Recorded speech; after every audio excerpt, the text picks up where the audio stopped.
Bom dia, vamos começar o nosso devocional de hoje, continuando aqui em Filipenses capítulo 3 hoje, que diz assim: aceitar a Cristo é o maior ganho. Concluindo, meus irmãos, quanto ao mais, escrevo-vos no Senhor. Para mim não é incômodo escrever-vos outra vez sobre o mesmo assunto. Para vós é uma segurança a mais. Tomai cuidado com os cães, cuidado com esses que praticam o mal, cuidado com a falsa circuncisão, porquanto nós é que somos a própria circuncisão, todos nós que adoramos pelo Espírito de Deus, que nos gloriamos em Cristo Jesus e não depositamos confiança alguma na carne, embora eu também tivesse razão para alimentar tal convicção.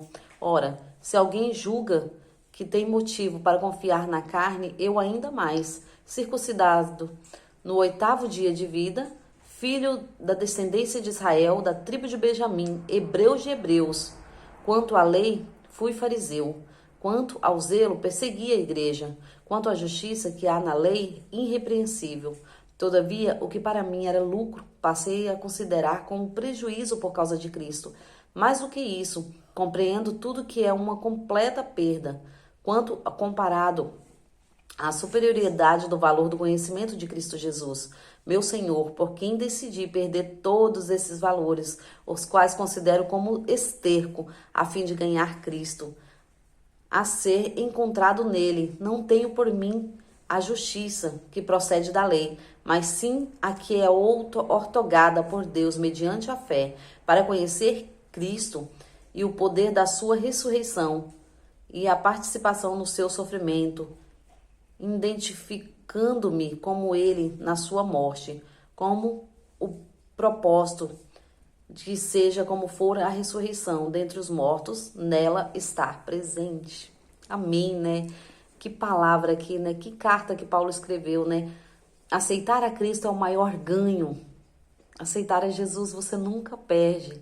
Você nunca está perdendo. Entenda, é o maior ganho que você pode herdar nessa vida.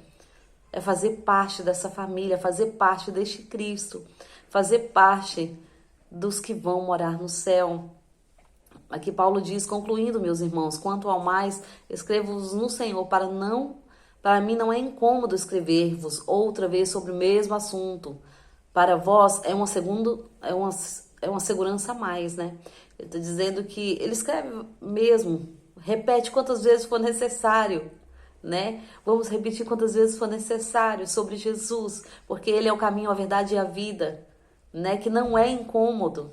Cada vez que você ouve, que você acha que está te incomodando, é porque está entrando no teu coração, está fazendo parte da tua vida, né? Essa palavra maravilhosa. Tomai cuidado com os cães, cuidado com esses que praticam o mal, cuidado com as falsas circuncisão. Ele está dizendo porque naquele tempo havia ali pessoas, né, que já pregavam ali sobre circuncisão, que só entrava no céu se fosse circuncidado. Só que isso era antes da lei. Quando Jesus veio, mudou tudo isso. Mudou tudo isso porque o próprio que deu a vida por nós ali naquela cruz, que foi levado todos os nossos pecados, estava em Jesus. Então não era necessário mais ser circuncidado, né? Portanto, nós é que somos a própria circuncisão, todos que adoramos pelo Espírito de Deus, que nos glorificamos em Cristo Jesus e não depositamos confiança alguma na carne. Então ele está dizendo que muitos acreditavam que ser circuncidado levava até o céu, mas não era na carne, não era para depositar confiança, fé na carne, mas em Cristo Jesus, porque sim, em Cristo Jesus deu a vida por nós. Então ele era para nós depositarmos, é para nós depositarmos a nossa confiança nele, né? Embora eu tivesse razão para alimentar tal convicção, porque Paulo era circuncidado, né? Além disso, se alguém julgar que tem motivo para confiar na carne, eu ainda mais, circunciso no 8º dia de vida, filho da descendência de Israel, da tribo de Benjamim, hebreus dos hebreus. Então Paulo está dizendo, eu tinha ainda mais motivo, porque eu era da raiz. Eu era lá da raiz, mas mesmo assim eu me desviei da presença, eu me desviei. Então Paulo fala que ele se desviou, né, por desejos da carne. E aqui no 6 ele fala, quanto ao zelo, persegui a igreja, quanto à justiça que há na lei, irrepreensível. Todavia, o que era para mim era lucro, passei a considerar como prejuízo por causa de Cristo. Então tudo que ele ganhava ali, ele entendeu que era perda, não era ganhos. Muitas vezes nós achamos que nós ligamos a Jesus por dinheiro, por prazeres, por falsos amores, mas tudo isso é prejuízo. Quando nós aceitamos a Jesus, nós entendemos, porque Ele nos convence, não é nós, não é outras pessoas, entenda. Ele nos convence da convicção que Ele é o único caminho, não há outro caminho. Então tudo isso aqui na terra se torna perca. Tudo o que a terra, o que o mundo lhe oferece, não é nada comparado a tudo que Ele tem preparado para nós. Então não se iluda. Não se iluda com os prazeres da carne. Não se iluda com os prazeres no dinheiro, na fama, nos negócios. Não se iluda. Porque Paulo próprio, que tinha tudo isso, ele considerou esterco. Todavia, o que era para mim lucro, passei a considerar como prejuízo por causa de Cristo. Mais do que isso, compreendendo que tudo é uma completa perda, quando comparado à superioridade do valor do conhecimento de Cristo Jesus, meu Senhor, por quem decidi perder todos esses valores, os quais considero como esterco, a fim de ganhar Cristo.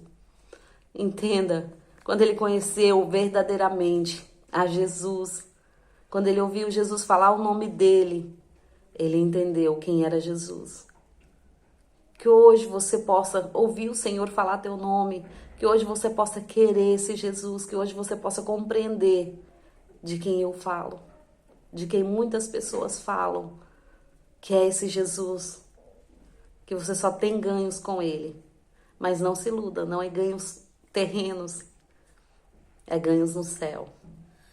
Aqui também diz assim: e se encontrando nele, não tende por mim a justiça, que procede à lei, mas sim a que é ortogada por Deus mediante a fé, com o propósito de que seja como for a sua ressurreição entre os mortos, nela estar presente. Ele está dizendo que nada tire da presença, porque não importa como for a ressurreição, se for de um jeito ou de outro, mas que possamos estar presentes nessa ressurreição. Não se iluda. O falso profeta vai se levantar. Não se iluda, não seja enganado. Porque quem vai vir primeiro vai ser o falso profeta. Quem vai vir primeiro vai ser o anticristo. Quem vai vir primeiro não é Jesus. Não se iluda, não se engane. Não se engane. Muitos filmes pregam uma realidade que não é Jesus. Então tome cuidado. Tome cuidado com o que você está crendo. Tome cuidado, porque ele vai enganar muitos. Muitos vão ser enganados para acreditar que Jesus já veio.